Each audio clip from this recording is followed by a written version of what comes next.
Morning everyone. I hope you can hear me okay. My name's Kamal Brown. I'm pleased to introduce Janelle Tamlyn. Janelle is talking to us today about virtual whose reality, so it's very timely if you've just been to the previous session in the Orange Room. Janelle is the Associate Director, Client Support and Service Improvements at the University of Tasmania and has been doing this role for 2 years. So please join me in welcoming Janelle onto the stage. Thank you. Okay, so thanks everyone for coming. This is part of our what we call a Copernicus series, which is an initiative by IT Services at the University of Tasmania to engage our broader university community in different topics around emerging technologies that will spark new ideas, creativity and influence in the way they're doing things in their own particular discipline or area. So following my talk on virtual reality, which is an introduction to let people know what this technology is, how it's being used and where it's going in the future. It's not a tech talk as such, it's more an introduction to it. And then following this, Adrian Dillon, our Deputy CIO, will actually be presenting in this room on drone technology, which is another talk in this series. So let me begin.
So what would you do if in the future you could live in whichever world you wanted as whoever you wanted to be? Would you embrace the virtual world or would you simply lose touch with reality? Let me show you what that might look like. There was a film created last year called Virtual Revolution, set in a future world. And in this future world you could live one of three ways: connected, hybrid or offline. For those that live in the connected world, they simply do so living in a virtual reality using their chosen avatar. So what happens to these people in reality? Well, life expectancy reduces to 40 years of age. They become unhealthy, overweight, stationary figures. So you ask the question, is this really the way you would want to live, or is it simply not living at all? There is a Russian entrepreneur literally investing millions of dollars in this space, basically digitising the human consciousness, storing it in a synthetic brain and an artificial host, being your chosen avatar. Essentially creating immortality. Food for thought. So if you think about it, virtual reality has been around for hundreds of years. If you have a look at 19th century panoramic prints, they were designed in a way to capture the viewer's entire span of vision, allowing them to feel present at that particular scene or event, truly immersing them in it. And that is exactly what virtual reality is all about. Seeing is believing. You see, it's our senses that establish the environment that we're in. So with virtual reality, if you can balance the physical with the technical, you can achieve what is known as a sense of presence, allowing the user to feel as though they're present within that environment. Matthew Schnipper put this perfectly for an article that he did for The Verve. He said, "Put on those goggles, go nowhere, and yet be transported anywhere. It's the same escapism peddled by drugs, alcohol, sex and art. Throw off the shackles to the mundane and go on a metaphysical transportation to an altered state. Born of technology, virtual reality at its core is an organic experience. Yes, it's man meets machine, but what happens is truly within the mind." So what is the difference between virtual and augmented reality? Augmented reality, on your right here, is simply enhancing your experience in the real environment. Virtual reality, on the other hand, on the left, puts you in a completely different environment, one that you find difficult to tell the difference between what's real and what's not. You'll also hear of a third term called mixed reality, and Microsoft used this term to describe augmented reality with the addition of 3D holograms. Think Pokemon Go. They describe augmented reality as simply augmentation of the real world with helpful information. It's the addition of the 3D holograms that make it mixed reality. So what is the difference between Oculus Rift, Gear VR, Google Cardboard, HoloLens, etc.? They're all product names for headsets. So Oculus created the fully immersive headset called the Rift. You'll see Gear VR, which is Samsung's version designed to work with their smartphone. And then you've got good old Google Cardboard, which is Google's way of tapping into the social market. Pretty much purchase the cardboard, download the app, and away you go for around $15. Unless you happen to be in Sweden, in which case you can go to McDonald's, where they turn their Happy Meal boxes into happy people and turn them into VR headsets, and sold them along with a game called Slope Stars that coincided with a recreational holiday in Sweden focused around skiing. There's also the Microsoft HoloLens and HTC Vive, both of these that we're privileged enough to have at the University of Tasmania. HTC is the phone company that too have entered into the VR space. I've actually seen a few of them floating around here, so if you get the opportunity to have a go at them, I encourage you to do so. It's a different experience. Microsoft are also working on a new tool called Holoportation, which is basically a remote social interaction tool that they achieve through VR headsets and 3D cameras, allowing people to see, hear and interact with one another as though they're in the same room. So where is VR going? I think the first question to ask is, where has VR been? And without doubt, it's the aviation industry that have been the pioneers in this space. Back in the 60s, the US Air Force created the first head-mounted display to try and assist fighter pilots with the increasing complexities in navigating the aircraft. We have absolutely come a long way since then.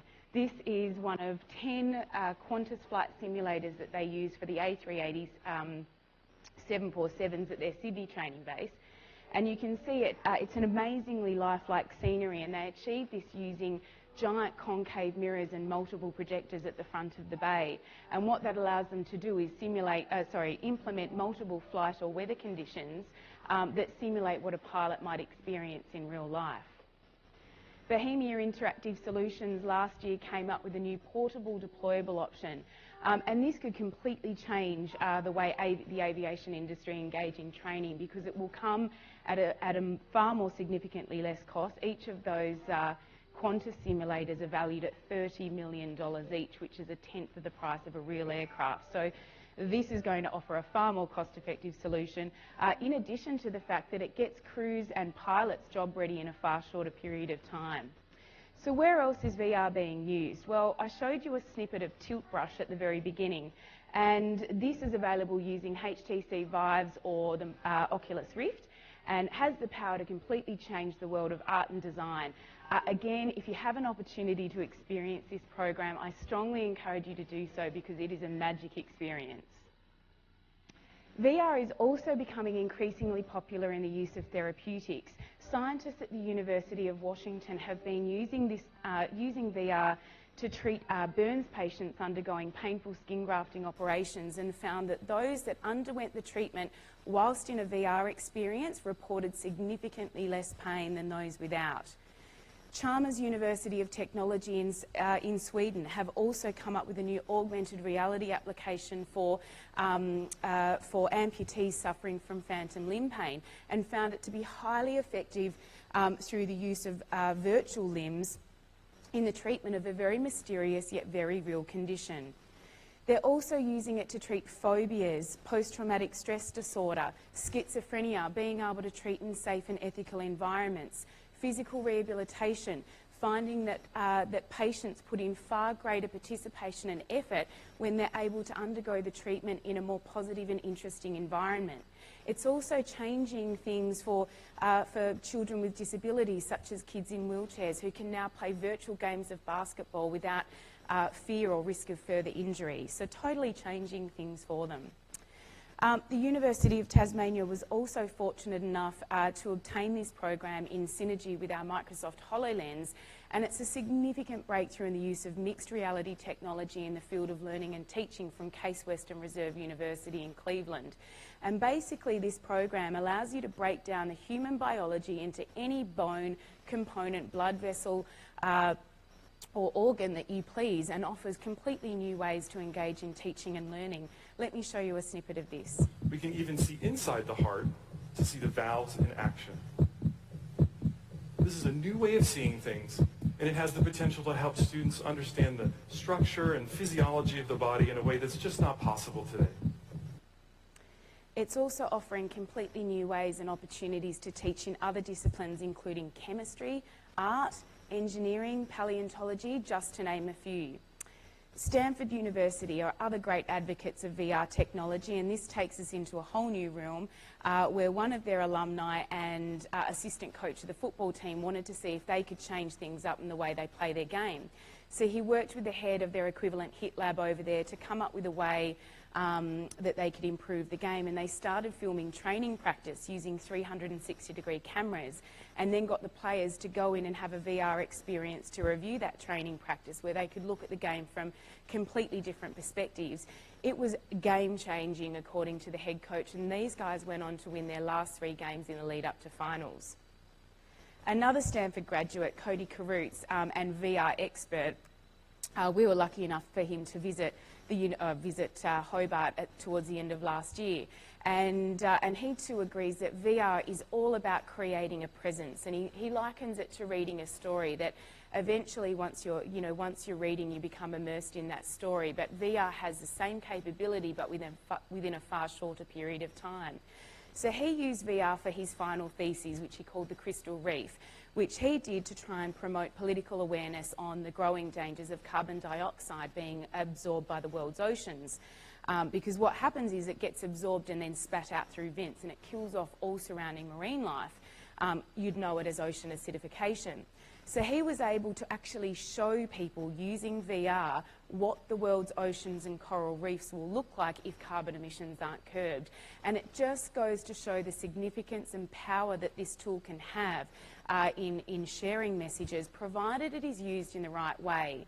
So Cody actually came up with an acronym because he feels that, like anything with new technologies, there's always a lot of hype around them and everyone wants to rush in to use it. But as he said, it's expensive, it's reasonably immature in its advancement, and it should really be used in certain situations, not all situations. So he calls it RIDE, and he said, your situation should be rare. It should seem impossible, it should be dangerous, and it should be expensive.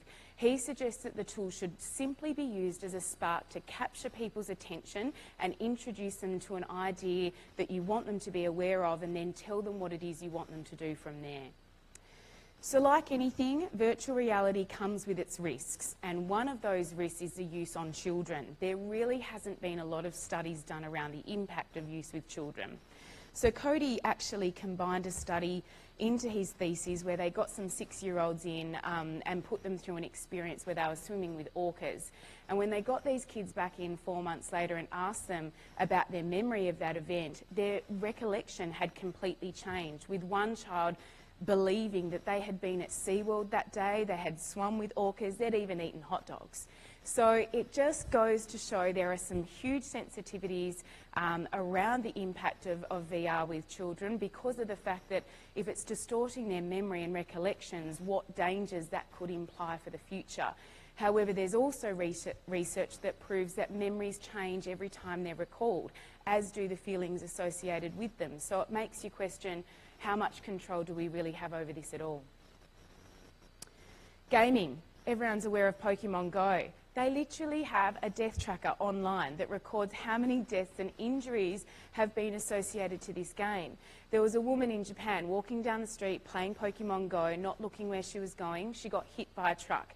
Unfortunately, she did pass away, and when they interviewed the truck driver and asked what had happened, he too admitted he'd been too busy playing Pokemon Go and wasn't looking where he was going. So, you know, again, that's putting us into a completely new sphere when it comes to to games with this type of technology. I showed you a snippet at the beginning of these new 360-degree treadmills. They're not really a treadmill, but they act like one, and you'll see this guy is in full harness because at times VR can be too immersive. There was a guy doing a rock climbing experience and he tripped and fell. Now, he was stationary on the ground, so I think it was his pride that was hurt more than anything, but it certainly identifies some considerations that makers of software and hardware need to consider when making this content. So without doubt, VR remains huge in gaming, and we've come a long way since the '95 release of Nintendo's Virtual Boy. But with that remains those same concerns, in particular from parents, regarding the impact of gaming on behaviour, on screen time, etc.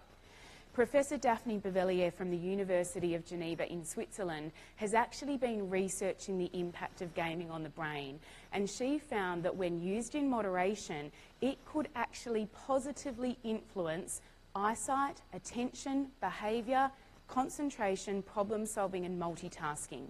She also found that if games are made with a certain number of active ingredients, it could contribute to plasticity, learning, attention and vision, which could be hugely powerful in the world of education, learning, physical rehabilitation, etc. Dr. Hans Holdemaker, that's not him, sorry. This is Dr. Hans Holdemaker. He's a keyhole surgeon, and he actually created a game called Underground, and the controls mimic those tools used in keyhole surgery because he found those that played the game well also performed far better in the surgery testing. Professor Adam Gazzaley from the University of California in San Francisco has come up with a game called Neuro Racer, and its aim is to tackle mental decline in old age. And they found that those people that played a certain number of hours in video games reported a 30% increase in working memory and attention span, which Professor Gazzaley suggests will completely change the way that we prescribe medicines in the future with digital prescriptions of video game hours, so to speak, as opposed to traditional medicines. So what is the University of Tasmania doing in the VR space? Well, without doubt, our Human Interface Technology Lab is a leading team in this space, and their mission is to empower people through building advanced human-computer interface technology that unlocks the power of human intelligence, improves quality of life and links minds globally. They're currently working on a new master's degree that's due to be released next year on interactive design and technology, and the aim of that is to bridge our disciplines with computer science and other content, because at the moment there is certainly a gap between being able to build this content and understand the discipline to combine it. They're also doing significant work with the Tasmanian State Government and Sense-T on building augmented reality applications that are assisting farming practices, and this combined with the advancement in technology around drones is completely going to change the opportunities presented to the agricultural sector. We're also fortunate enough to have our Australian Maritime College based in the north of Tasmania. They have one of the world's leading simulators, or one of the world's most advanced simulators positioned there, and within that simulator is the world's first installation of Panasonic's ultra-high-res 4K Mission Bridge simulation projection system. And what that does is provides unparalleled realism to those using it, and this is used for both teaching and learning. We also incorporate AR, VR and mixed technology content throughout a range of units in our ICT and engineering faculty, and if anyone would like any further information, please come and see me. So what about the world of marketing? What do you think businesses are making of this technology? Well, let me tell you, they are loving it. Why? Because VR is a gifted storyteller. It ignites the senses, allowing users to feel. It's immersive, creating a sense of presence. It generates emotion, it's memorable and it's novel. And it is being used across a range of industries in Australia, including food, journalism, politics, car, hospitality. Tourism Australia have absolutely capitalised on this and now offer virtual reality experiences across a range of varying key attractions in each state. I did actually put this one up as a bit of a laugh because Fortescue Bay in Tasmania is not in WA, and we have notified Tourism Australia of that. It should be, should be down in Tasmania. Seppert Vineyard, these guys now offer virtual tours through their Barossa Valley property, basically to try and attract international markets to come and visit. In particular, the Chinese, who have reportedly, who have embraced this technology, reportedly selling over 400,000 headsets per month. That is huge. Music. These guys not only see VR as a fantastic marketing tool, but a potentially new revenue tool, because 20 years ago, the music industry's business model, as they knew it, was decimated with the start of the digital age. This is completely changing the way that fans can interact with their favourite artists or bands, with artists now, and vice versa, because artists can now create their own music galleries that fans can interact with, or they can host virtual concerts rather than having to go and hire expensive venues.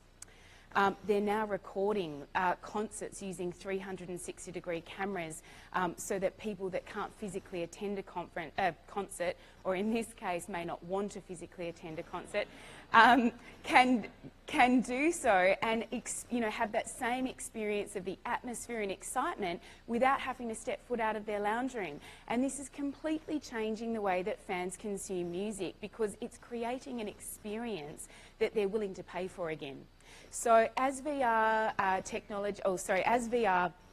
technology further develops, I would expect to see VR go mainstream in the music industry. So, to wrap up my talk, I'm trying to keep to time here, I thought it fitting to finish off with Queen's Bohemian Rhapsody. This is one of the first music collaborations in the VR space, immersing you into the subconscious mind of the late Freddie Mercury. Please bear in mind this clip is designed to view using VR headsets, so if you can get hold of some, jump onto Google Play where you can download this clip, but in the meantime, enjoy the preview and thank you.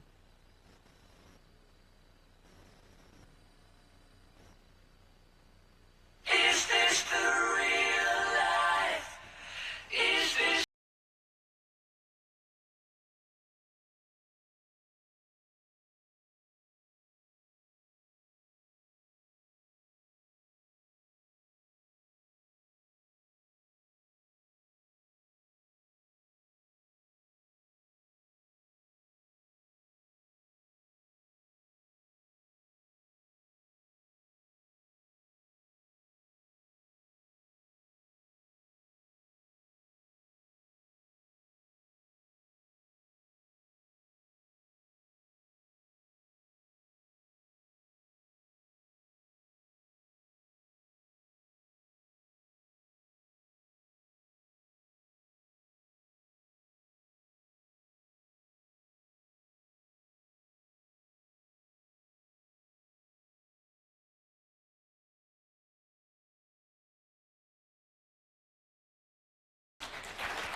Thank you.